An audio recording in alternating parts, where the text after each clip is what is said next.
Buenas tardes a todos. Empezaré a pasar lista. Marifer. Buenas tardes, doctora. Presente. Gracias. Abril.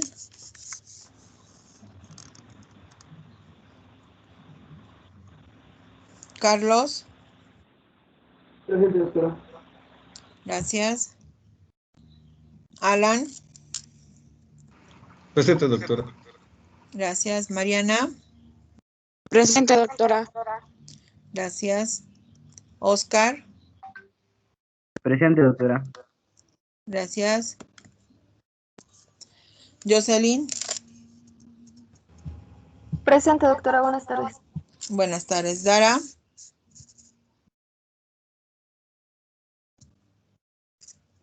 María Eugenia. Presente, doctora. Buenas tardes. Buenas tardes.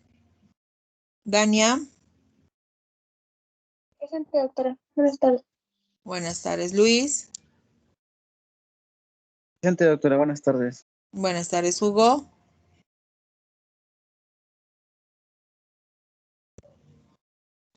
Edith.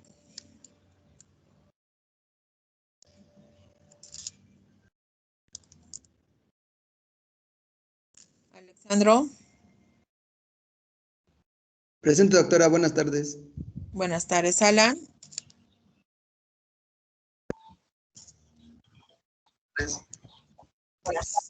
Buenas tardes. Darío. Presente, doctora. Buenas tardes. Buenas tardes. María del Rosario. Presente, doctora. Buenas tardes. Buenas tardes. Ana Laura. Presente, doctora. Buenas tardes. Buenas tardes.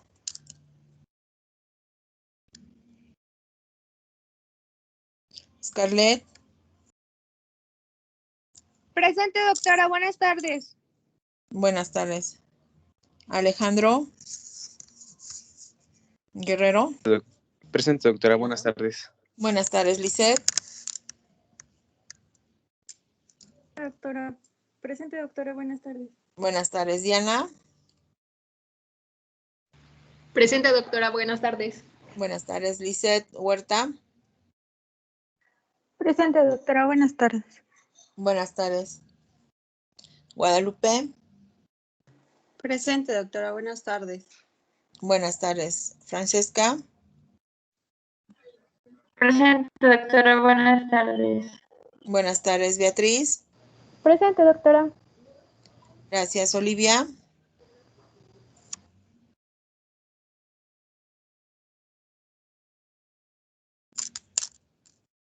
Joana.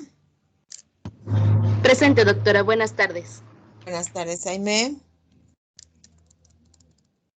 Presente, doctora. Buenas tardes. Buenas tardes.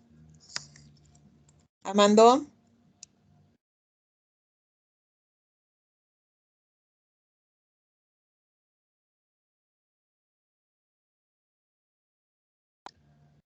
Paola. Presente, doctora. Buenas tardes. Buenas tardes. Verónica.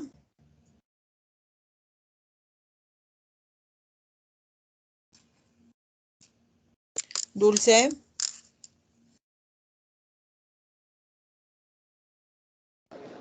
Presente, doctora. Dulce.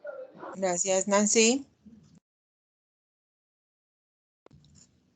Presente yo, doctora. Melissa. Presente. Presente, doctora. Ok. Nancy. Presente también. Brenda.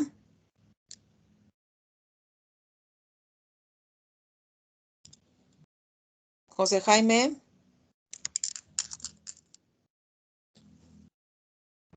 Presente, doctora. Buenas tardes. Buenas tardes. Esli. Presente, doctora. Buenas tardes. Buenas tardes. Diana. Presente, doctora. Buenas tardes. Buenas tardes. Jorge. Dafne. Presente, doctora. Buenas tardes. Buenas tardes. Jorge. Ramsés.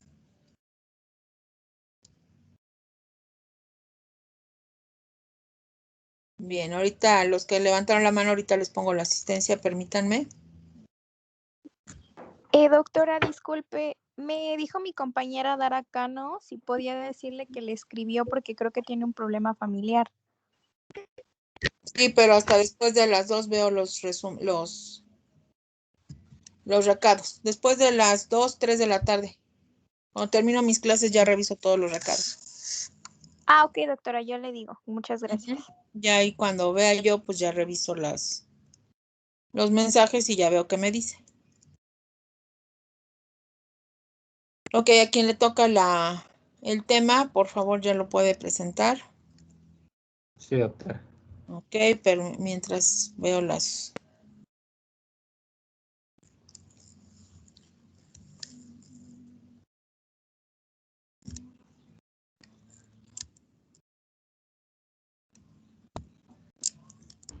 ¿Ya pueden apreciar la presentación?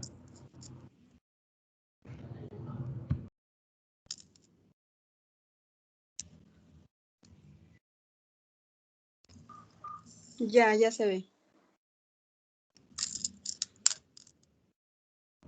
Gracias. ¿Sí notan el cambio? Bueno, a ver, vamos a ver. Se ve chiquita.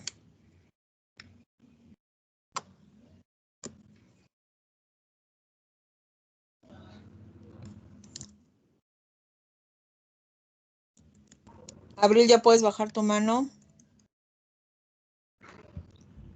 Sí, Oye, ¿puedes bajar tu mano? A ver ahí, ¿qué pasó? ¿sí pueden ver los cambios? Sí. Ah, ok. ¿Usted me avisa cuando inicie, doctora? Edith, Amando y Abril ya pueden bajar la mano. Olivia, también ya puedes bajar la mano. Ya puedes iniciar.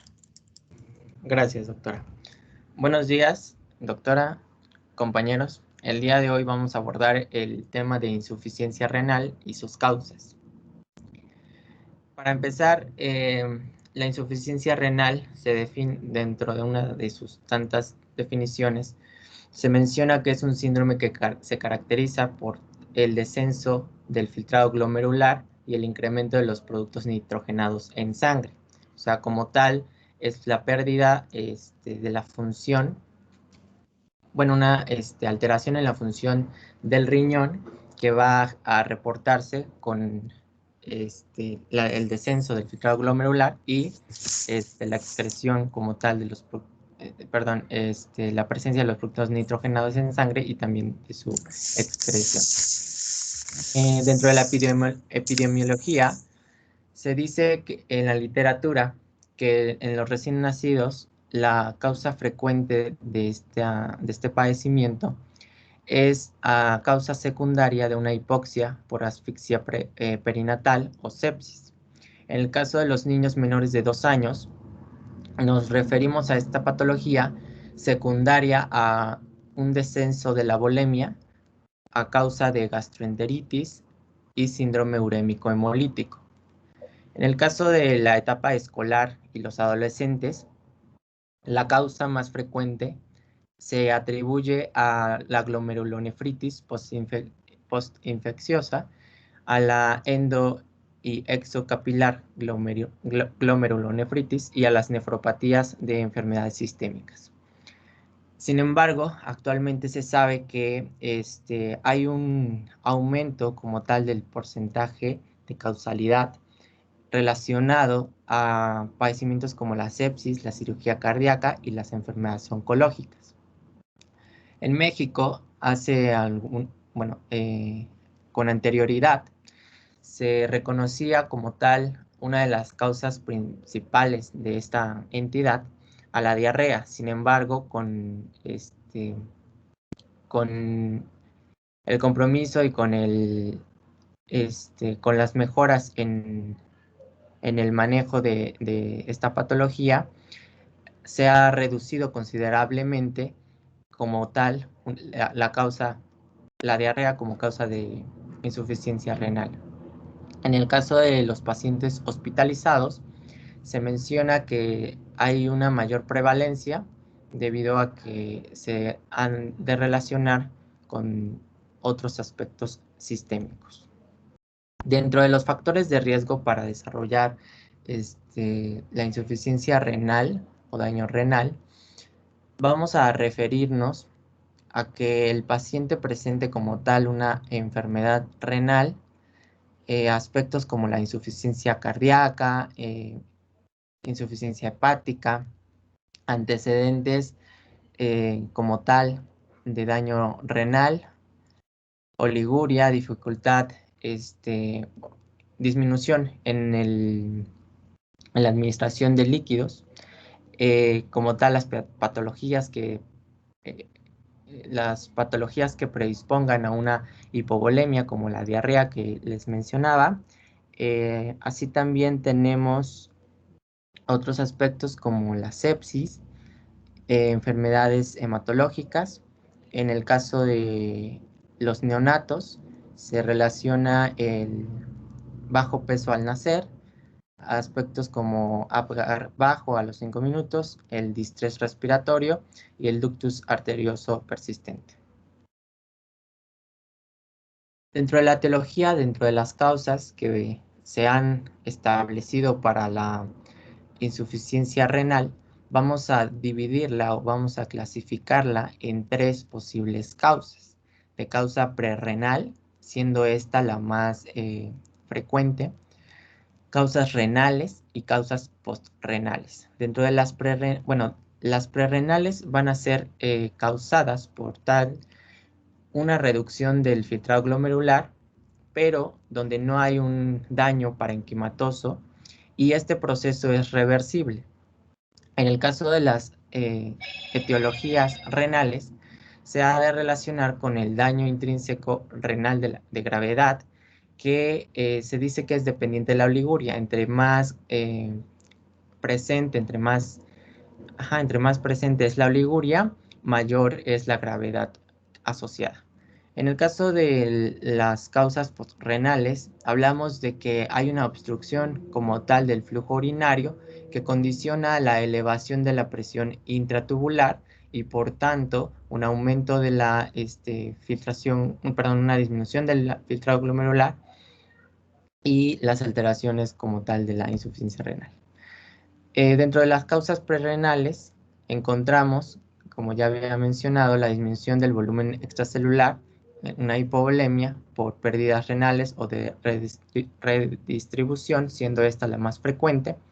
Así también la disminución del gasto cardíaco, hablamos de esto, por ejemplo, en el shock cardiogénico. Causas relacionadas con la vasodilatación periférica, es decir, relacionadas a los fármacos antihipertensivos. Así también causas de vasoconstricción renal y de vasodilatación de la arteriola eferente del riñón, debida o relacionada específicamente con los antihipertensivos. Dentro de las causas renales podemos describir a la glomerulonefritis aguda postinfecciosa, mediada por la inmunidad, por el sistema inmune o de forma progresiva. Encontramos también a la enfermedad vascular intrarrenal, o también dentro de las cuales se encuentra el síndrome urémico hemolítico y la vasculitis. Otra de las causas es la nefritis intersticial aguda, y también encontramos causas tubulares como la necrosis tubular aguda, una obstrucción tubular aguda y la oxalosis. Dentro de las causas postrenales vamos a describir congénitas y adquiridas, siendo las adquiridas un poco tanto raras. Dentro de las congénitas hablamos de la obstrucción de la salida de la uretra y la obstrucción uretropélvica. Dentro de las adquiridas encontramos a la urolitiasis, coágulos y tumores. Bajo esta perspectiva, encontramos, como ya habíamos mencionado, una asociación de la insuficiencia renal con los fármacos. Hablamos de falla prerrenal y la relacionamos con fármacos como los AINES, los inhibidores de la se me fue la palabra ahorita, disculpen. Antibióticos como ciclosporina, la norepinefrina, antagonistas de los receptores AT2, diuréticos, interleucinas, así también con la cocaína, tracolimus, estrógenos. Dentro de la necrosis tubular aguda lo relacionamos también con antibióticos, los AINES, la glaferina, medios de contraste, el acetaminofén, así también como inmunoglobulinas, el dextran, maltosa, sacarosa, manitol, nefritis intersticial aguda, encontramos igual una asociación con antibióticos, con AINES, con glaferina, fenoprofen, fenilbutasona, tiazidas, fenitoína, furosemida, dentro de aspectos como la angitis de hipersensibilidad, con fármacos como la penicilina G, ampicilina, sulfonamidas. En el caso de la microangiopatía trombótica, relacionada con mitomicina C y anticonceptivos orales. Entonces, es importante recalcar y conocer que hay estas asociaciones de los fármacos con la afectación renal, porque de ello depende también no solamente conocer la causa, sino también saber o orientarnos hacia un buen manejo terapéutico. Dentro del diagnóstico, en la anamnesis específicamente, vamos a puntualizar aspectos como dentro de los antecedentes heredofamiliares, enfermedades renales como tal, así también antecedentes que sean relacionados con daño renal agudo, enfermedades renales previas, así también conocer el balance hídrico del paciente, el ritmo diurético y el control de peso. En el examen físico vamos a enfatizar en el estado de conciencia, así también en los signos vitales, siendo la frecuencia cardíaca, la respiratoria y la tensión arterial. Evaluar el volumen y la distribución de líquidos corporales, es decir, si mi paciente tiene una normohidratación, está deshidratado, está sobrehidratado.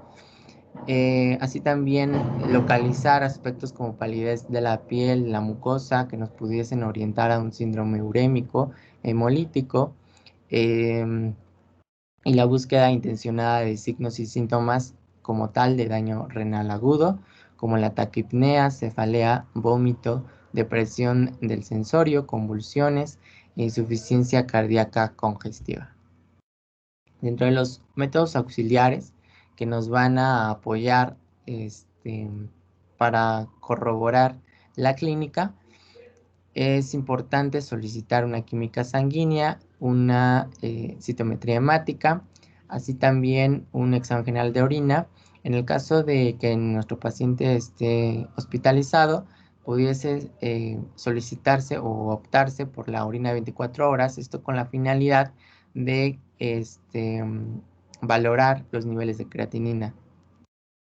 Se menciona en la literatura también la solicitud como tal de un urocultivo, esto con la finalidad de descartar algún proceso infeccioso,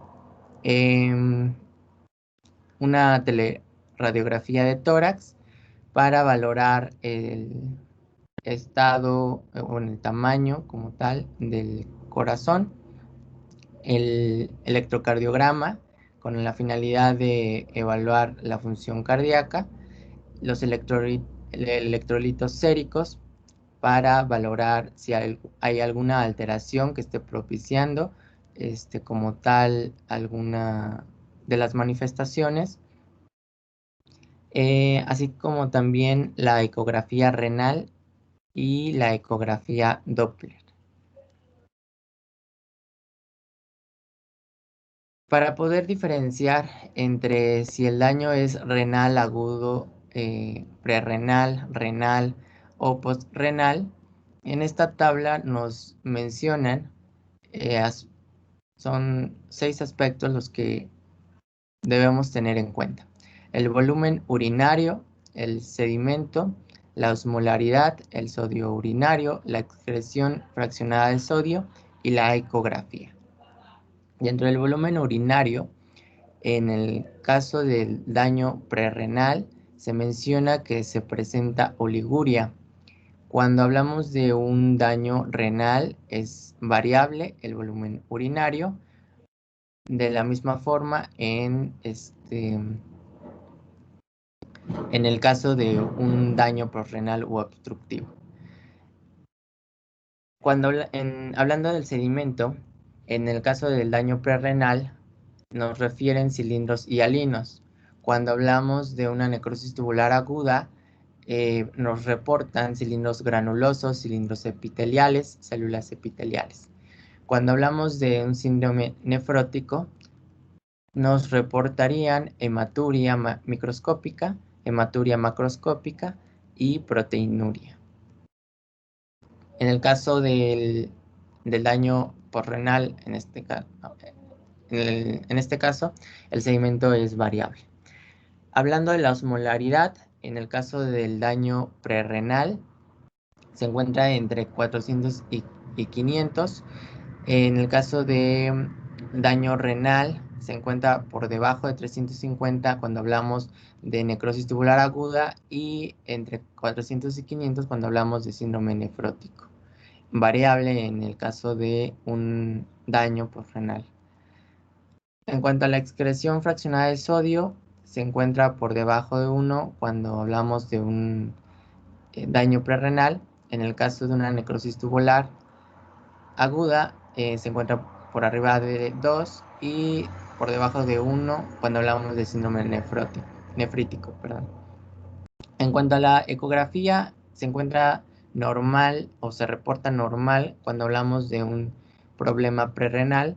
En el caso de una necrosis tubular aguda, nos reportarían normal o aumentado de tamaño y una mínima diferencia córtico-medular.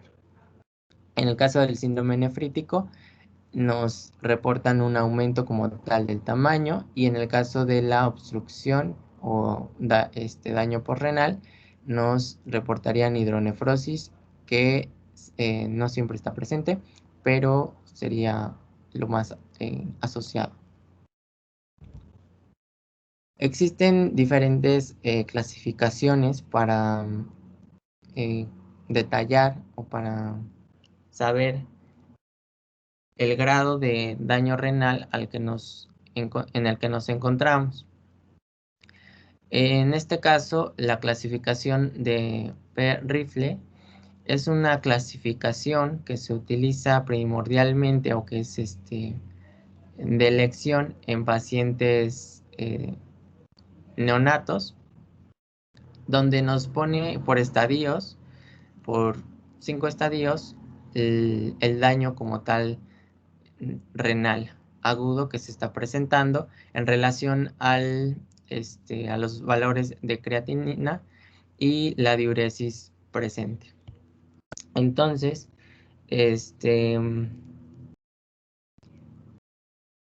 esta forma nos menciona que hablamos de un riesgo de daño renal agudo cuando hay una disminución del 25% de la creatinina, asociado también con un valor menor al 0.5 mililitros kilogramo hora por 8 horas, refiriéndonos a la diuresis.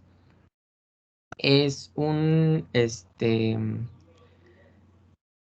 se denomina un estadio leve cuando la disminución de creatinina es por debajo de 50% y la diuresis se encuentra por debajo de 0.5 mililitros kilogramo hora por 16 horas. En 16 horas. En el caso de una falla como tal, ya hablamos de una disminución del 75% o valores menores de 35 mililitros minuto de creatinina. En cuanto a la diuresis, una disminución del punto por debajo de 0.3 mililitros kilogramo hora en 24 horas o la presencia de anuria mayor a 12 horas. Como tal, la pérdida renal se asocia a una insuficiencia renal mayor a 4 semanas de evolución. En este estadio ya no consideramos como tal la diuresis, es la creatinina la que determina como tal pues este estadio. Y en un caso ya más avanzado, insuficiencia renal mayor de 3 meses. En cuanto a la clasificación de KDIGO del daño renal agudo, esta clasificación la asocia, no se utiliza con mayor frecuencia en pacientes pediátricos, pero mayores de 1 año, e incluso la literatura refiere que también es de uso en adultos. Entonces, en esta clasificación nos pone solamente 3 estadios, siendo el primero el riesgo, el segundo una leve probabilidad y como tal el 3 la falla renal. En este aspecto, compara como tal con otras clasificaciones, con la de Rifle, con la de Akin, y pues estos son los valores que se encuentran. Pero específicamente hablando de la clasificación de KDIGO, en el estadio 1 nos habla de que la creatinina basal se encuentra aumentada como tal por arriba de 0.3 miligramos decilitro o hablando de unidades en moles, estaríamos refiriéndonos a 26.5 en 48 horas.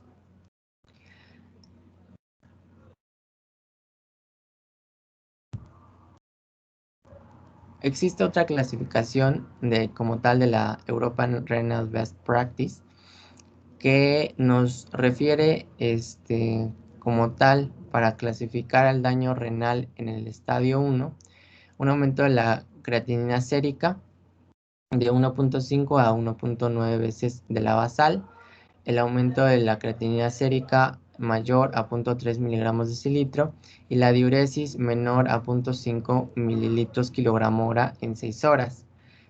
Respecto al estadio 2, los criterios en este estadio son el aumento de la creatinina sérica de 2 a 2.9 veces de la basal y una diuresis menor a 0.5 mililitros kilogramo hora en 2 bloques de 6 horas. Para clasificarla en el estadio 3, los criterios a considerar son un aumento de la creatinina sérica de 3 veces la basal, un aumento de la creatinina sérica de 4 miligramos decilitro, la diuresis menor a 0.3 mililitros kilogramo hora en 24 horas, la anuria mayor a 12 horas y como tal el inicio del tratamiento renal sustitutivo que hablaremos más adelante. Entonces, básicamente todas las clasificaciones se basan en los valores de la creatinina y la diuresis para poder considerar el grado de severidad, el grado de daño renal que está presentando el paciente. En cuanto al índice de angina renal, refiere el hecho o la asociación del riesgo de padecer como tal el daño renal agudo, considerando aspectos como si mi paciente ha ingresado a la unidad de cuidados intensivos, ha sufrido un trasplante renal o de la médula ósea, ha sido intubado o sometido a ionotrópicos o vasopresores.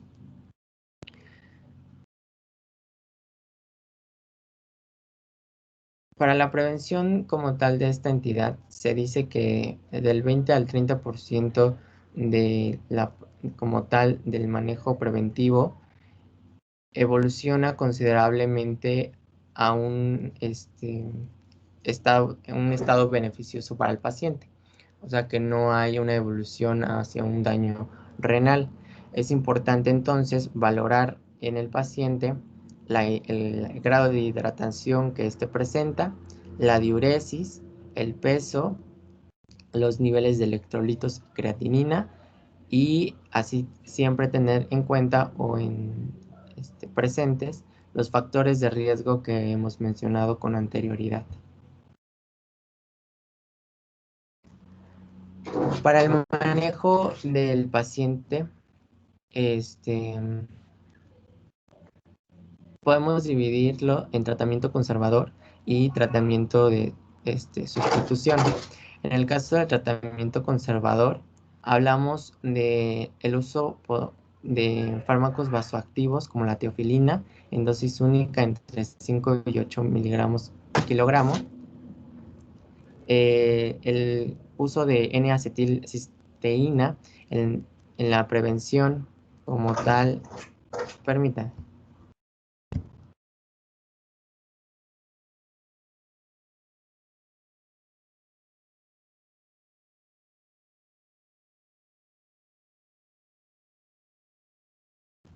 Una disculpa. En el caso de la N-acetilcisteína, hablamos que va relacionada como tal a la prevención de la nefropatía y pero no es como que esté indicada o indicada su administración en otras factores de riesgo para desarrollar daño renal agudo. Para tratar como tal un proceso hipertensivo en el paciente pediátrico, la literatura refiere que los fármacos a utilizar van a ser los IECA.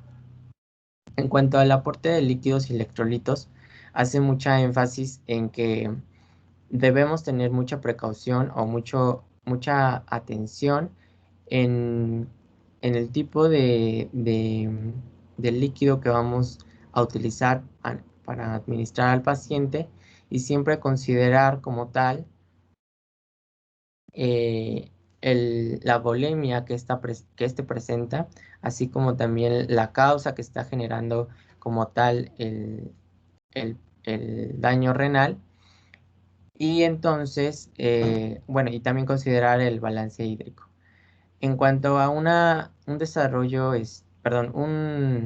daño renal agudo oligúrico, se recomienda restringir líquidos a necesidades basales, considerar o vigilar la diuresis y las pérdidas extrarrenales. Así también no se recomienda el aporte de potasio. En el caso de sodio, aportar solamente las necesidades basales. Y en el caso del daño renal agudo poliúrico, hablamos de un aporte de líquidos de acuerdo a las necesidades basales, considerar la diuresis,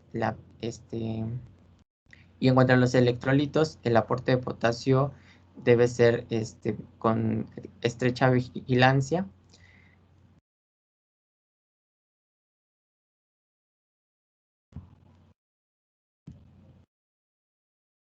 En cuanto al tratamiento, dentro del tratamiento conservador, la nutrición se menciona que debe ser debe ser precoz, de acuerdo al balance metabólico, con la intención también de ajustar el volumen y la diuresis. Sin embargo, todos estos aspectos de requerimientos calóricos y proteicos van a depender de la edad, de la situación clínica, de la gravedad del daño renal y de la presencia o no del tratamiento sustitutivo. En el caso de los recién nacidos, siempre se va a preferir la lactancia materna. En cuanto al tratamiento de las complicaciones del daño renal agudo para la hipertensión arterial, aquí mencionan los diuréticos, sin embargo, en la guía de práctica clínica hace referencia al uso de IECAS. Para la acidosis metabólica, la guía de práctica, bueno, aquí menciona el aporte de bicarbonato oral, sin embargo, la guía de práctica clínica menciona que no hay evidencia como tal que avale que el uso o la administración de bicarbonato pueda generar una mejoría en el paciente que presente acidosis metabólica. En el caso de que el paciente presente una hiperpotasemia, se menciona que hay que suspender el aporte intravenoso de potasio, disminuir la ingesta de potasio y principalmente dentro de la causa, bueno, dentro de la complicación como la hiponatremia, hace referencia en el caso de un daño renal agudo oligúrico, restringir como tal los líquidos. En el caso de un daño renal agudo poliúrico, la administración, bueno, reponer las pérdidas de sodio en orina a través de líquidos. Y en el caso de una alteración en el metabolismo de calcio y el fósforo, como tal, restringir aportes de fósforo. Y se mencionan así también la administración de carbonato de calcio. Dentro del tratamiento sustitutivo, se menciona son indicaciones de diálisis, el daño renal agudo oligúrico para mantener un adecuado aporte nutricional y remoción de líquidos o electrolitos. La sobrecarga del volumen con insuficiencia cardíaca, edema pulmonar o hipertensión arterial que no han sido tratables con medidas conservadoras. La presencia de hiperpotasemia con anomalías electrocardiográficas igual o mayor a 7 miliequivalentes litro en valores de potasio.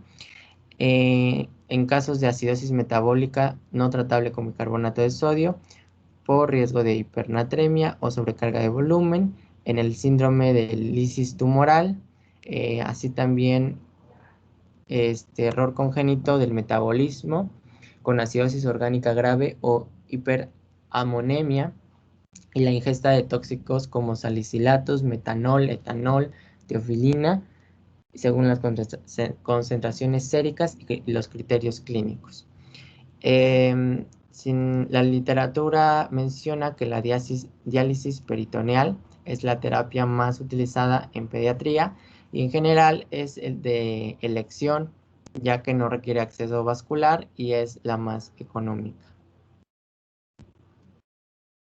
La guía de práctica clínica nos ofrece estos diagramas de flujo en donde nos dice que tenemos sospecha o diagnóstico de lesión renal aguda en el paciente pediátrico. Entonces hay que considerar los grupos de alto riesgo, los factores de alto riesgo y como tal la presencia de alguna patología nefrourológica, cardiopatías, hepatopatías, lo que ya habíamos mencionado anteriormente, oliguria, anuria, deshidratación, hipoperfusión, como tal las cirugías, presencias o no de quemaduras, intoxicaciones y los fármacos nefrotóxicos que también mencionamos al principio de esta charla. Entonces hay que preguntarnos si hay datos de hipoperfusión o choque. En caso de que sí, hay que dar un tratamiento como tal orientado a este problema. En el caso de que no, simplemente hay que vigilar con un manejo integral, minimizar como tal el daño renal, lo que esté generándolo. En el caso de los fármacos, evitar como tal a los nefrotóxicos y medicamentos que favorezcan a la tasa de filtración glomerular. También así mantener la euvolemia, evitar la sobrecarga hídrica, que es lo que les mencionaba y les hacía énfasis, que para poder como tal dar un tratamiento o un manejo hídrico al paciente, se debe tener mucha precaución porque podríamos originar una sobrecarga hídrica. Así también monitorizar los signos vitales, el balance hídrico que también les mencioné y la diuresis, el peso, los electrolitos urinarios, la creatinina y el estado ácido-base. Nos preguntamos entonces si hay datos de hipovolemia. Si no hay datos de hipovolemia, entonces procede a una restitución del volumen intravascular. En dado caso de que sí, hay que mantener la hipovolemia mediante el uso de líquidos, minimizar nuevamente la probabilidad el avance del daño renal, seguir con la monitorización de los signos vitales, el balance hídrico primordialmente y solicitar los laboratorios de función renal. Por tanto, vamos a valorar los datos clínicos y los de laboratorio, siendo los de laboratorio la creatinina sérica, la diuresis, la densidad urinaria, la osmolaridad urinaria, el boom, la fracción de boom creatinina, la fracción de sodio y una vez valorado eso, nos debemos de preguntar si hay como tal una alteración tanto clínica como de los laboratorios. De no ser así, solamente vamos a continuar la vigilancia y el manejo de alguna comorbilidad que nuestro paciente presenta. En dado caso de que sí haya alteraciones, vamos a, como tal, llegar al diagnóstico de lesión renal aguda y hay que valorar el índice de angina renal que les había comentado. Así también estadificar el daño renal según la clasificación CADIGO, la de P-Rifle. Posteriormente, conocer la causa, si es una causa prerrenal, si es renal o postrenal. En dado caso de que sea prerrenal, hablamos de una oliguria y una diuresis mayor. No, perdón, una oliguria, sodio urinario menor a 20 miliequivalentes litro, la fracción de boom creatinina mayor a 20. En el caso de que sea una causa renal, se asocia oliguria menor de 1.01, sodio urinario mayor a 20 miliequivalentes, la fracción de boom creatinina menor a 20. En el caso de que sea lesión renal aguda postrenal, una uresis normal, sodio urinario mayor a 40 miliequivalentes litro. Y en todos estos casos, como ya estamos hablando de una lesión renal aguda, es importante que también lo valore el nefrólogo pediatra. En cuanto al tratamiento de la lesión renal aguda, entonces hay que primero centrarnos en la diuresis. Si el paciente presenta una oliguria, poliuria y diuresis normal. En el caso de una oliguria, hay que determinar si hay como tal obstrucción urinaria. En dado caso de que sí, se debe de realizar una tomografía computarizada sin contraste o el ultrasonido renal y de vías urinarias y solicitar la valoración con el área de urología para dar como tal tratamiento a la obstrucción que se está generando. En dado caso de que no haya obstrucción urinaria, es importante valorar o reponer las pérdidas extrarrenales de líquido, colocar como tal una sonda urinaria, valorar al paciente por parte del servicio de nefrología y evitar la sobrecarga hídrica que ya les había comentado. En caso de que nuestro paciente presente poliuria o una diuresis normal, hay que mantenerlo con solución isotónica, reponer como tal la diuresis, la pérdida extrarrenales, así como el aporte de electrolitos que se requieren. Para la corrección de alteraciones metabólicas como la hipercalemia, la acidosis metabólica y la hiponatremia, Nuevamente, es importante recalcar evitar la sobrecarga hídrica, ajustar los medicamentos de acuerdo a la función renal, evitar los nefrotóxicos, restringir como tal los líquidos según sea el caso y tratar como tal las comorbilidades que el paciente esté presentando. Es importante calcular la sobrecarga hídrica cada 24 horas para verificar que el manejo que le estamos dando es el adecuado. En dado caso de que no haya sobrecarga hídrica, hay que mantener solamente una adecuada perfusión y en el dado caso de que sí, se procede al uso de primordialmente furosemida. En dado caso que haya una respuesta al diurético, hay que continuar con el manejo que se estaba llevando a cabo. En dado caso de que no, habría que preguntarse entonces si estamos ante un síndrome urémico, emergencia hipertensiva, una alteración metabólica refractaria al tratamiento, una falla cardíaca por sobrecarga hídrica, un edema o un edema agudo de pulmón. En dado caso de que sí, habría que valorar el reemplazo renal. En dado caso de que no, continuar con la valoración y el manejo individualizado del paciente. Y eso sería todo de mi parte. Muchas gracias por su atención. Bien, ¿alguna pregunta, comentario?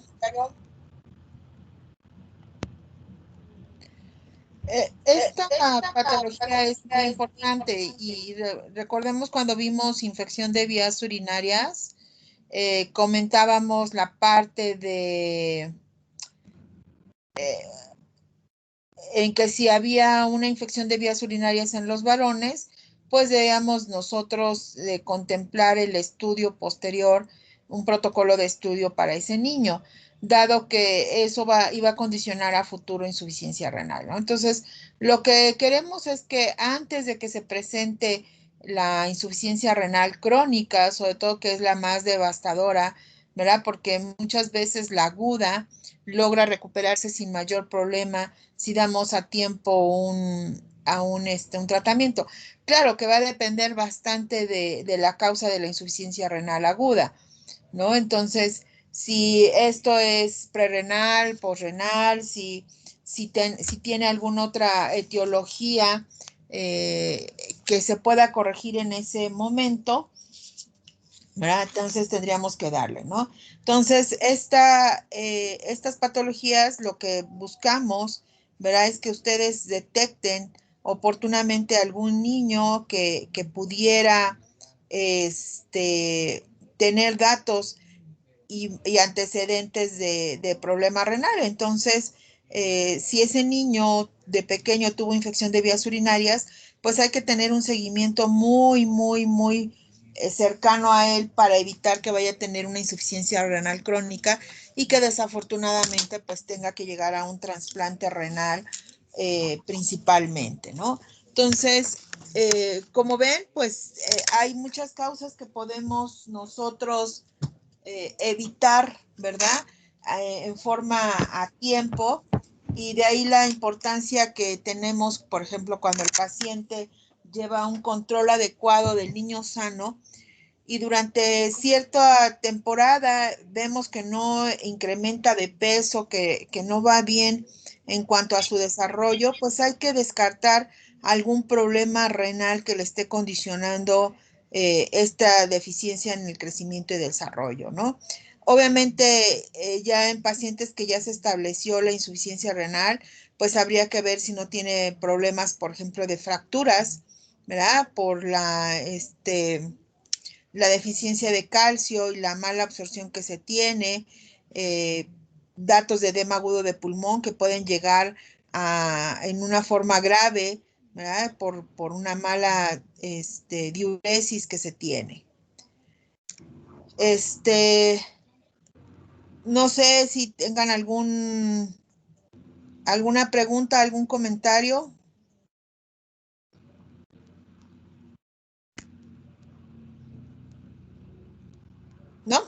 Doctora, Bueno. yo tenía problemas para conectarme, pero no la quise interrumpir. Ok, ahorita te pongo tu retardo. Igual yo Gracias. tuve problemas. Cuando estaba pasando lista no pude activar mi micrófono.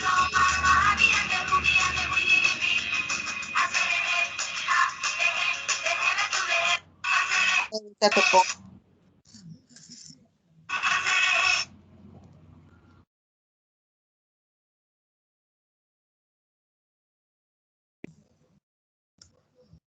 Bueno, entonces el día de mañana veríamos Dafne, crisis convulsivas. Y el día jueves, Jocelyn, alteraciones menstruales. Creo que falta cefalea, pero sí, si quiere yo mañana paso con... ¿Cefalea? Ay, perdón. Entonces, primero, mañana cefalea. No. Entonces, mañana cefalea. Entonces, el miércoles, mañana, Diana, cefalea. El jueves, crisis convulsivas, Dafne. Y el próximo martes, alteraciones menstruales. Bueno, que tengan buena tarde. Gracias por su asistencia. Gracias, doctora. Buenas tardes. Hasta luego, Gracias, doctora. igualmente. Doctora, disculpe, el próximo martes de qué? Bueno, es que no escuché bien. Alteraciones menstruales, Jocelyn. Ok, gracias.